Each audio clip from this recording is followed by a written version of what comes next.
వెంకటేశ్వర స్వామి కంటే ముందుగా వరాహస్వామిని ఎందుకు దర్శించుకోవాలి? కలియుగ వైకుంఠమైన తిరుమలకు వెంకటాచలం అనే పేరు కూడా ఉన్నదని చాలామందికి తెలుసు. కానీ తిరుమలను ఆది వరాహ క్షేత్రం అంటారని తెలిసిన వారు తక్కువే. అంతేకాదు, శ్రీవారి దర్శనం కంటే ముందుగానే స్వామివారి పుష్కరిణి పక్కనే ఉన్న శ్రీ లక్ష్మీ వరాహస్వామి వారి దర్శనం చేసుకుంటుంటారు. కానీ ఎందుకు అలా చేసుకోవాలనే వివరాలు తెలుసుకోవడం మన కనీస ధర్మం. పద్మావతి అమ్మవారిని పరిణయం ఆడడానికి మునిపే శ్రీనివాసుడు తిరుమల చేరుకొని వకుళమాత ఆశ్రమంలో ఉండేవారు. అప్పటికే అక్కడ తపస్సు చేసుకునే వరాహస్వామి వారిని కలిశారు శ్రీవారు.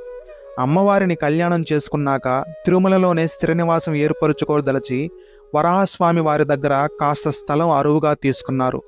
తిరుమలలో శ్రీనివాసుడు వెలసి 5000 సంవత్సరాలు అవగా అప్పటి వరకు తిరుమల శిఖరం వరాహస్వామి సొంతమై ఉండేది.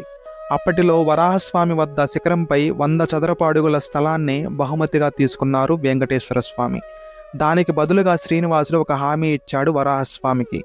అదేమిటంటే తన కోసం వచ్చే భక్తులు ముందుగా వరాహస్వామిని దర్శించుకు వచ్చేలా చూస్తానని చెప్పాడు. తిరుమలలో వెలిసిన తొలి దైవం వరాహస్వామి. అందువలనే వెంకటాచలం వరాహ క్షేత్రంగా ప్రసిద్ధికెక్కింది. తిరుమల శ్రీవారి ఆలయ పుష్కరిణికి వాయువ్యములలో తూర్పు ముఖంగా శ్రీ వరాహస్వామి ఆలయం ఉంది. వెంకటేశ్వర స్వామికి ఇక్కడ స్థలం ఇచ్చినందుకు వరాహస్వామికి తొలి దర్శనం, మొదటి అర్చన, మొదటి నివేదన జరిగేటట్లు తామ్రపత్రం పైన వెంకటేశ్వరుడు రాసి ఇచ్చాడు. ఈ తామ్రపత్రం మీద బ్రాహ్మీ లిపిని పోలిన అక్షరాలు దాని మీద ఉన్నాయి.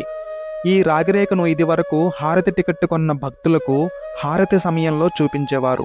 ఇప్పుడు రద్దీ పెరగడం వలన వరాహస్వామి విశిష్టతను ఆ రాగిరేఖను చూపించే సమయం లేదు.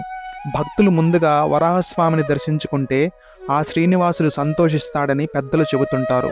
ఒకవేళ వరాహస్వామిని దర్శించుకోకుండా కానీ భక్తులు తిరుమల నుండి వస్తే ఆ యాత్రాఫలం దక్కదని చెబుతారు. కనుక తిరుమల శ్రీవారిని దర్శించుకునే ప్రతి భక్తుడు వరాహస్వామి దర్శనం సంపూర్ణ సిద్ధిని కలిగిస్తుంది. ఓం నమో వెంకటేశాయ.